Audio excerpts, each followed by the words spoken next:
Hello Satish ji. आज हमारे साथ है सतीश जी जो है ट्रू कलर्स के फाउंडर एंड उनका आईपीओ आ रहा है बहुत ही जल्दी। तो सतीश जी मेरे को ये बताइए कि how excited are you for the IPO. Congratulations for this. So thank you so much, Twinkle ji. Thank you so much, first of all, for inviting me here. और thank you so much for your wishes. ये journey जो है ना, पूरी की पूरी journey roller coaster journey होती है किसी भी फाउंडर या किसी भी ऑर्गेनाइजेशन के लिए। सो ऑलमोस्ट ऑलमोस्ट आज से 1 साल पहले ये आईपीओ की जर्नी स्टार्ट हुई थी। और आज ऑलमोस्ट हम उस स्टेज पे आके खड़े हैं कि जहाँ पे हम लिस्टिंग के डेट्स और सारे आईपीओ ओपन के डेट सारे अनाउंस हो चुके हैं। सो फीलिंग वेरी एक्साइटेड आने वाले टाइम के लिए। So, by the way, True Colors is a digital printing unit from Surat, which is my city. So, all in all, Yeah. I'm more excited for this IPO. And आप लोग इतना अच्छा कर रहे हैं कि आपका टर्नओवर 200 करोड़ से ज्यादा हो गया है। तो प्लीज मुझे बताइए कि what was the reason of such rapid growth? How were you able to achieve it? Right, so मैं इसकी शुरुआत ना इस तरीके से करूंगा कि ट्रू कलर्स प्राइवेट लिमिटेड को हमने 2021 में इनकॉर्पोरेट किया था। बट जो जर्नी है ट्रू कलर्स की, that has started a decade ago. Right, so it's a long journey जहाँ से हम आ रहे हैं। और अभी जो आपको जो रेवेन्यू में जो शिफ्ट दिख रहा है, दैट इज बिकॉज ऑफ कि हमारे जो तीनों बिजनेस वर्टिकल्स है। सबसे पहले मैं शायद आपको ये एक्सप्लेन कर दूं कि हम करते क्या है, तो आपके लिए, आपके व्यूअर्स के लिए समझना थोड़ा इजी हो जाएगा। किसी भी ऑर्गेनाइजेशन या कंपनी का जो बेस होता है ना, या किसी ना किसी नीड या किसी ना किसी प्रॉब्लम सॉल्विंग पे होता है। अगर हम ऑल ओवर वर्ल्ड अगर ह्यूमन के बेसिक नीड के बारे में बात करें ना, दैट इज रोटी कपड़ा एंड मकान। सो हम बात कर रहे हैं बेसिक कपड़ों की, फैब्रिक की। और जब भी हम फैब्रिक की बात करते हैं ना, किसी भी फैब्रिक को आप तब यूटिलाइज करते हो या तो वो डाइड हो चुका हो, या तो उस पर कुछ ना कुछ प्रिंट हुआ हो। राइट, सो जब हम प्रिंटिंग की बात करते हैं ना, तो सालों से जो इंडिया की प्रिंटिंग इंडस्ट्री है ना, वो एक ही टिपिकल तरीके से एक फैब्रिक को प्रिंट करते आ रही है। That is a called a conventional printing, जिसको हम स्क्रीन प्रिंटिंग या रोटरी प्रिंटिंग बोलते हैं। राइट, एंड उसके कुछ लिमिटेशंस थे, जैसे कि टाइम कंज्यूमिंग प्रोसेस होता है, काफी ज्यादा वाटर इंटेंसिव प्रोसेस होता है, डिजाइन ऑर्डर साइज की फ्लेक्सिबिलिटी बहुत कम होती है। और यही सारे प्रॉब्लम को सॉल्व करने के लिए डिजिटल प्रिंटिंग टेक्नोलॉजी कई as a game changer.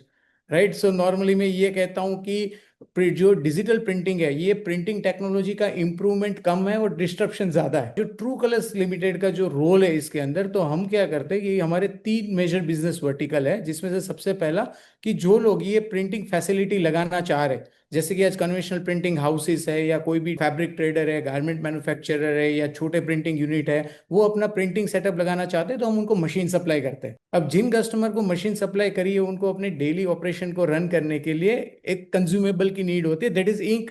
So it's just like your desktop printer, आपने प्रिंटर लगाया, नाउ यू नीड इंक, तो हम उनको इंक सप्लाई करते हैं। That is the one business vertical जहां से हमारा रेवेन्यू ड्राइव होता है। सेकंड, किसी भी पॉलिएस्टर फैब्रिक दो तरीके के होते हैं। आप सूरत से हो, so you are very well aware about this, कि एक सिंथेटिक फाइबर होता है, एक नेचुरल फाइबर, मतलब कि पॉलिएस्टर फैब्रिक या कॉटन और विस्कोस फैब्रिक।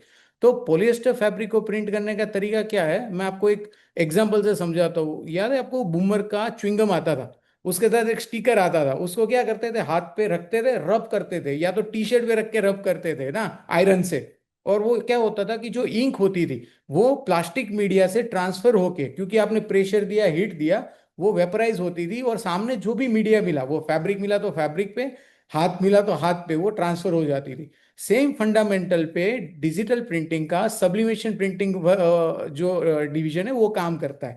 किसी भी पॉलिएस्टर फैब्रिक को प्रिंट करने के लिए सबसे पहले डिजाइन को पेपर पे प्रिंट किया जाता है, हीट और प्रेशर देके पेपर से डिजाइन को कपड़े पे ट्रांसफर किया जाता है। जो हमारा सेकंड बिजनेस वर्टिकल है, उसमें हम ये पेपर जो होता है, सब्लिमेशन पेपर, वो मैन्युफैक्चरिंग करते हैं। जो कंज्यूमर जिनको हमने मशीन सप्लाई करी हुई है, उनको जैसे कंज्यूमेबल के तौर पे इंक चाहिए, वैसे ही उनको डेली कंज्यूमेबल के तौर पे पेपर चाहिए होता है, जो कि हम ही सप्लाई करते हैं।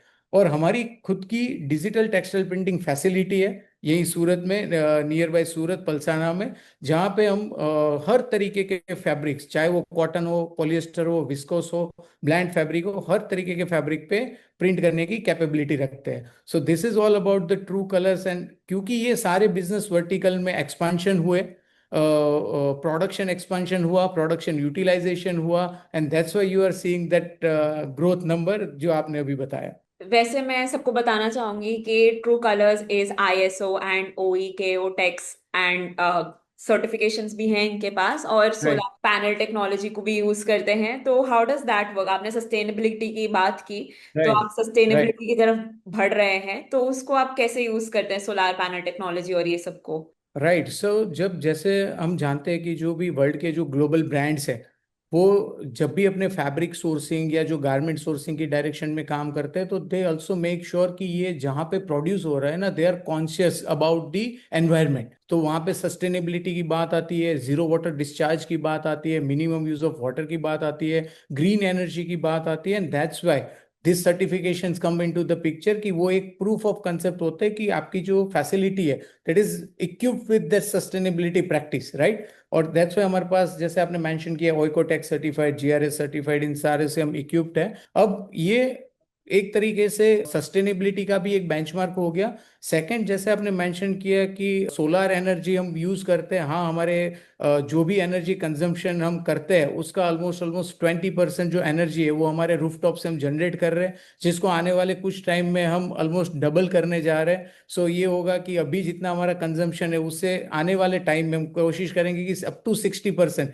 एनर्जी हम जो है वो सोलर से जनरेट करें। बहुत ही बढ़िया, सस्टेनेबिलिटी तो काबिले तारीफ है जो आप यूज कर रहे हैं। अच्छा, मेरे को ये बताइए कि how is True Colors differentiating itself from its competitors? जैसे हमने देखा राइट, सूरत में इतने सारे डिजिटल प्रिंटिंग के यूनिट्स हैं, नॉट जस्ट सूरत में but right, otherwise also. Surat में तो आप ऑफ कोर्स राइट। प्लेयर हैं ही, but otherwise also how are you differentiating yourself from the competitors?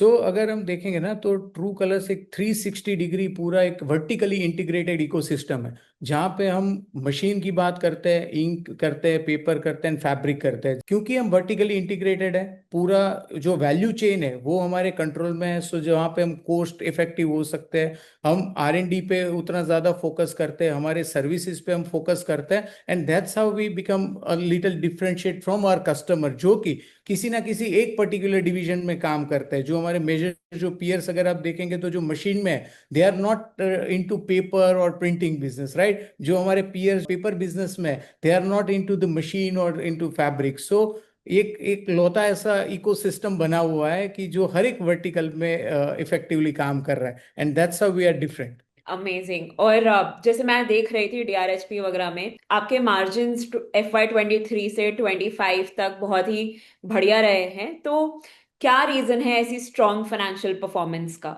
ये आपका ऑब्जर्वेशन बहुत सही है।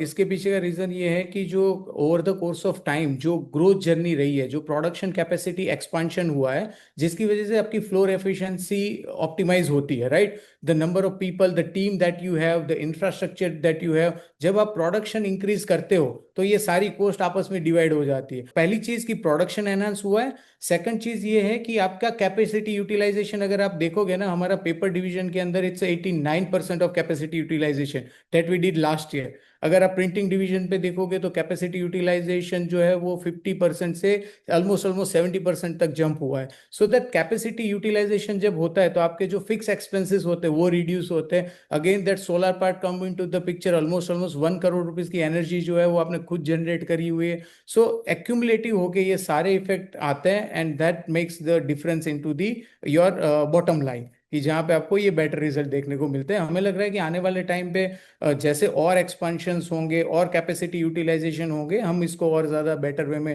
परफॉर्म कर पाएंगे। बहुत ही बढ़िया, पर how sustainable is this growth? जब आप ग्रोथ की बात करते हैं ना, तो नॉर्मली ये होता है कि उसको कंपेयर किया जाता है मार्केट साइज के साथ, कि क्या मार्केट रेडी है, सबसे पहले चीज ये आती है। देन आता है कि कंपनी का इंफ्रास्ट्रक्चर क्या उस ग्रोथ के साथ चलने के लिए रेडी है। सबसे पहले अगर मार्केट के पॉइंट ऑफ व्यू से देखें ना, तो आज जैसे हम सूरत में बैठे हैं, राइट, मेजर जो टेक्सटाइल का हब है। यहाँ पे अगर हम पूरे इंडिया की पर्सपेक्टिव से देखें ना, करीबन 7 से 7.5 हजार करोड़ मीटर फैब्रिक एन्युअली हम प्रोड्यूस करते हैं।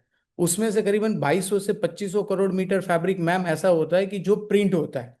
Right now it's using a conventional printing method. जब हम 2013 में, when digital printing was the buzzword into industry, तब हम इंडिया में almost 3 crore metre annually digitally print कर रहे थे। आज 2025 आते आते हम बात कर रहे हैं प्रिंटिंग में 180 crore metre digitally fabric print करने की। जैसे मैंने कहा कि जो शिफ्ट यूरोप में आया, ऑलमोस्ट उन्होंने 90% 95% खुद को डिजिटल में कन्वर्ट कर लिया। जो शिट चाइना में आया, जो कि आज 800 से 1000 crore metre digitally fabric print कर रहे हैं, हमें लग रहा है कि आने वाले 5 से 7 साल में इंडिया, अगर आप ऐसा सुनो कि इंडिया 800 से 1000 मीटर फैब्रिक डिजिटली प्रिंट करने लग गया है, तो वो हम किसी के लिए भी वो सरप्राइज नहीं होगा। अब हम वहां पे एज ए ट्रू कलर्स एक कैसा और स्ट्रॉन्ग इकोसिस्टम बिल्ड कर पाते हैं, एक कैसा बेस्ट प्लेटफॉर्म बिल्ड कर पाते हैं कि जहाँ पे लोगों को ये टेक्नोलॉजी के एडॉप्शन में कॉस्ट इफेक्टिव हो सके, रिलायबल हो सके, वही हमें आगे आने वाले टाइम में देखना है। So in terms of market is ready, अब हमें हमारी जर्नी को आगे कैसे मोल्ड करना है, that we need to look. वैसे जर्नी आगे बढ़ाने की बात करें तो अभी आप आईपीओ लेके आ रहे हैं, तो tell me how the operations and growth of True Colors will change after the IPO, how is IPO going to impact और so perhaps help True Colors. Right, so IPO की वजह से it's not only about the fund raising ma'am. When we talk about the IPO ना, it's give the brand, it's give the brand value. वो एक trust build करता है, एक reliability build करता है, not even into only the market, but हमारे जो कस्टमर है, जो हमारे जो सप्लायर है, हमारी जो टीम है, उनका हम पे एक ट्रस्ट बढ़ता है। तो अपार्ट फ्रॉम द फंड, ये चीज़ है जो हमारे साथ एक एडिशन आनी है। उसके अलावा जो ये आने वाला जो फंड जो इन्फ्यूज होने वाला है और जिसका अभी के लिए जो यूज है, that is into the debt repayment, जो हमें आने वाली जो हमारी जर्नी है, वहाँ जो भी हम एक्सपांशन करना चाह रहे हैं, जो हम कैपेक्स करना चाह रहे हैं, वहाँ पे एक बैंक के साथ एक ब्रिज का काम करेगा, जो कि हमारी ग्रोथ जर्नी में एज अ फंड कभी वो एक लिमिटेशन ना बने। सो हमें लगता है कि जो हमारे जो प्रोजेक्शंस है, जो हम इंडिया की जर्नी का एक स्ट्रॉन्ग पार्टिसिपेंट बनना चाह रहे हैं इन terms of digital textile printing industry, तो ये जो फंड रेजिंग है वो हमें उस तरीके से वहां पे हेल्प करेगी। वैसे अगर बिजनेस की बात करें, ऑपरेशंस की बात करें, तो सबसे ज्यादा इंपॉर्टेंट चीज होती है वर्किंग कैपिटल। तो what do right, you do to maintain how this working capital, how efficient is your working capital cycle, IPO आने के बाद कैसे वो रहेगा, वो बताइए जरा। अगर हम टिपिकल नॉर्मली अगर टेक्सटाइल इंडस्ट्री की बात करें ना, तो यहाँ पे वर्किंग कैपिटल साइकिल बहुत ज़्यादा आगे पीछे होते हैं, अनऑर्गेनाइज्ड वे में चीज़ें काफ़ी ज़्यादा चल रही होती है। हम ऑफ कोशिश कोर्स करते हैं आई कि टोटली हमारे, अंडरस्टैंड। हम कोशिश करते हैं कि हम हमारे वर्किंग कैपिटल, वर्किंग जो डेज है, जो हमारे क्रेडिट जो देते हैं और वहाँ से जो हमारे रिसीवेबल क्रेडिट लेते हैं और जो रिसीवेबल डे है, उनको पैरेलली मैच करके रखने की कोशिश करते हैं। हमने उसके लिए हमारे अकाउंट डिवीजन में ऑलमोस्ट 3 मेजर डिवीजन क्रिएट किए हुए, AR AP, account receivable, account payable, and then एक डिवीजन है जो पूरा कंप्लाइंसेस और वो सारी चीजें देखता है। सो दे मेक श्योर कि द नंबर ऑफ डेज वो जो है वो कंट्रोल में रहे। तो एज आईपीओ आने से पहले और आईपीओ के आने के बाद भी, like we try to make more discipline in that particular division, और इसीलिए हमने अकाउंट को एक नहीं करके 3 डिवीजन में डिस्ट्रीब्यूट कर दिया, 3 डिफरेंट हेड कर दिए, ताकि वो अपने अपने डिवीजन को इफेक्टिवली मैनेज कर पाए, और कहीं पे भी अगर रेड फ्लैग सिचुएशन आती है तो उसको हम तक पहुंचा पाए और उस पर तुरंत ही हम रिजोल्व करें चीज़ों को। सो हम ये कोशिश करेंगे कि जितना मैक्सिमम फाइनेंशियल डिसिप्लिन बना रहे, अभी तक बना हुआ है, आने वाले टाइम में भी मुझे लगता है हम इसको अच्छे से ऑर्गेनाइज वे में मेंटेन कर पाएंगे। Lastly, what would you like to say to your investors before the big IPO of True Colors come? सो हम इसके लिए बहुत ज़्यादा एक्साइटेड है, और हम हमारे जो भी इन्वेस्टर्स है, जो भी इस आईपीओ में इन्वेस्ट करना चाह रहे हैं, उनके लिए हमारा मैसेज ये है, आज हम जिस भी इंडस्ट्री में काम कर रहे हैं, वो एक जो टिपिकल जो कन्वेंशनल प्रिंटिंग था, उसके एक डिस्ट्रप्शन के पॉइंट ऑफ व्यू से digital textile printing is that हम सस्टेनेबिलिटी की बात करते हैं, हम ग्रोथ की बात कर रहे हैं, हम स्केल की बात कर रहे हैं। सो आज हमारे साथ जो भी इन्वेस्टर जो इस जर्नी में सस्टेनेबिलिटी की, स्केल की, ग्रोथ की जर्नी का जो भी हिस्सा बन रहे हैं, उनको हमें लगता है कि आने वाले टाइम में मीडियम टू लॉन्ग टर्म अगर ये सोच के साथ कोई हमारे साथ अगर इस जर्नी में जुड़ता है, तो it will be a win win situation for all of us. What can your investors expect from this IPO? Investor के लिए ये है कि जैसे मैंने अभी आपको बताया कि उनकी एक्सपेक्टेशन, हमेशा इन्वेस्टर की एक्सपेक्टेशन होती है ग्रोथ, स्केल, राइट। और हम जिस इंडस्ट्री में, जैसे मैंने कहा कि कन्वेंशनल से हम डिजिटल की ओर शिफ्ट हो रहे हैं, सो ये ग्रोथ की जर्नी होने वाली है इन्वेस्टर के लिए, एक स्केल की जर्नी होने वाली है, एंड वी इनवाइट देम कि वो इस जर्नी का हिस्सा बने। Thank you so much for this interview and time. I hope मेरे viewers समझेंगे डिजिटल प्रिंटिंग के बिजनेस को, टेक्सटाइल के राइट, बिजनेस को, और समझेंगे कि कैसे ट्रू कलर्स का आईपीओ बहुत ही इंटरेस्टिंग होने वाला है। और नवरात्रि का मौका है, तो all the best for the IPO. I hope it gets thank you. क्योंकि बहुत ही शुभ मुहूर्त है। Congratulation for the IPO and I all the best, I really wish from my heart कि बहुत ही सक्सेसफुल रहे सब, and all the best for it. Thank you so thank much. You so much Twinkle ji, thank you so much for your time, thank you.